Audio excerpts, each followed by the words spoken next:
Hello, welcome back to whatever this is called, our series of youth events during the week this week. Yep. So this evening we have a wonderful interviewee. Myself. That is yourself. What is your name? I'm Ben Skill. I'm 18. Yes. And What do you currently do with your life? I'm currently slaving away at my current job at Fish City. I get locked up for like 3-4 days at a time, and then get released again for about 2 days, and then I'm back in, getting locked up in my cage. So I'm a waiter there, so sure, it's not bad.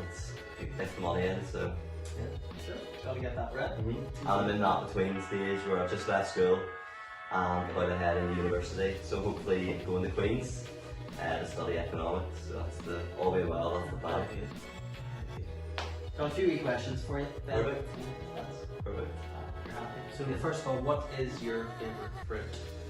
My favourite fruit, the age-old question. I would say there's two angles to go with this. So I think you've got your everyday fruit, which has got to be an apple. If it's not an apple, you're not living your life right. But then like a luxury fruit, so like strawberries or raspberries or watermelon. What makes a fruit luxury? If it's like exotic, like proper exotic, you know what I mean? So like your staples are like apples, So bananas. if it can't be grown here, essentially. Basically, yeah, but bananas can't be grown here, but the additional staple, you know what I mean? Yeah. I have thought of this a lot, as you can tell. But like, no, apple's my favourite staple fruit. Like, you literally can't go wrong with an apple.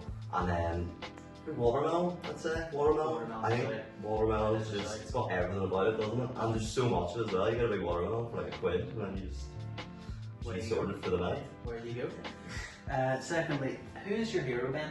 My hero, probably Mo Salah, to be honest, James. Okay, Mohamed Salah, Liverpool. You know what's coming. So, would you rather have Mo Salah throw up on you, or you throw up on Mo Salah?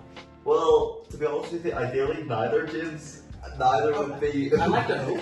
Yeah. But if worst comes to worst, I would go for. I can't even say this. Mo Salah throwing up on me, James. Okay. Yeah. Any particular reason, or I think it's better than me throwing up on him. would you keep it, or would you just? No, we don't keep it. You're trying to paint me out. Okay. So, final ridiculous question before we get into more serious stuff. Hypothetical scenario. Right. You get £10 million Lovely. or euros, but there's always a snail chasing you. Right. And if the snail touches you, you die. Okay. Instantly. Instantly, yeah. No question about it. Right. Bear in mind, this is a very, very intelligent snail. And it can get on planes and send decoy snails and everything. And so, the question is, would you take the money? Yes or no, basically. Yes or no? Would you take it? Alright, well this is, to be honest, James, this is my favourite question ever. This is like my go-to.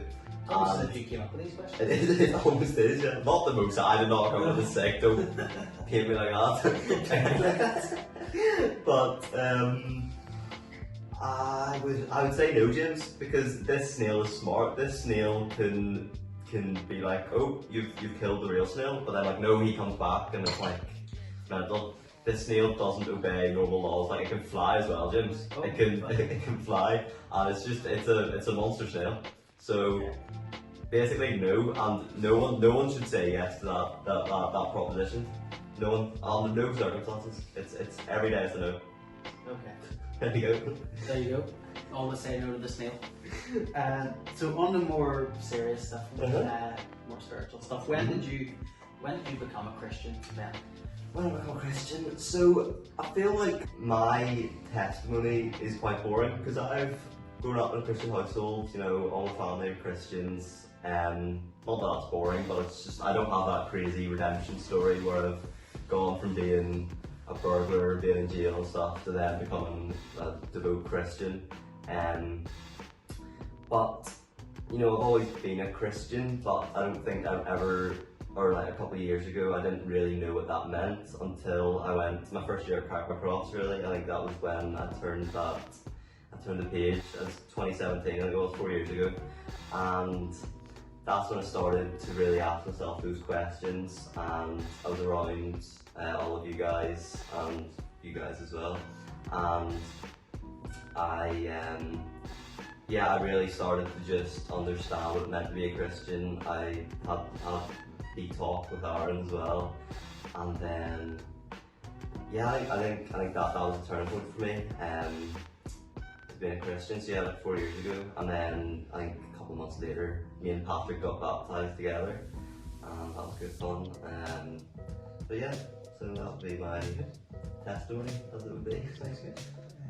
Has there been any challenges along the way? Is there any challenging moments? Well, yeah, I don't think there's one moment you can pinpoint to as like that where I've been like I'm really questioning my faith and everything. But I think just every day you do face struggles and opposition from people in school, people in your workplace, just everyone around you.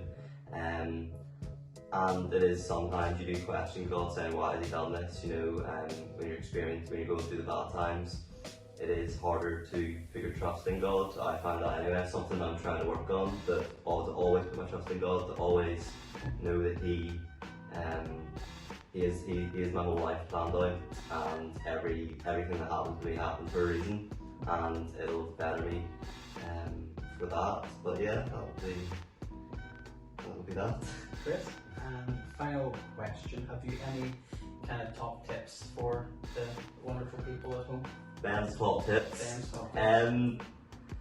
Yeah, well, first of all, I would say to really surround yourself with Christian people and people that'll build your faith, and not people that'll discourage you and say you're wrong and that kind of stuff. You need people that'll build you up.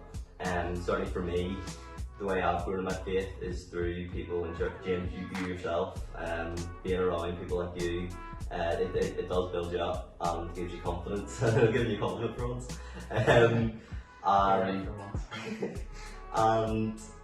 Yeah, so that's one thing. Obviously going to church as well is that and engaging in all those youth events really helps that, because you are surrounded by godly people, so to speak. Another tip I have is I have this wee book, and it's like you read a verse, or not a verse, it's like I guess it's a verse, it's by Bear Grylls, and it's called Daily Soil or something like that, and it's just it's a wee verse every morning, you read it, and it's literally like a paragraph, maybe two, and it just keeps you constantly thinking. So start your day off with God, and gives you a wee thought for the day, and it just gives you that routine as well of reading the Bible. Yeah, I guess they're my top tips. Great, thanks so much, Ben. No worries. Thanks so much for tuning in tonight. We will have in our Instagram story a little Q&A box for you to have your questions answered. Questions can be about anything, about the Bible, about God, about the snails. About the snails. You can ask about the snails if you want. But yeah, we got some great questions last night and the night. No, wait, this is the second night, isn't it? Yes. Yes, so we got some great questions last night, so keep them coming, and thanks for tuning in. Take care. Bye. See you guys. All the best. Bye.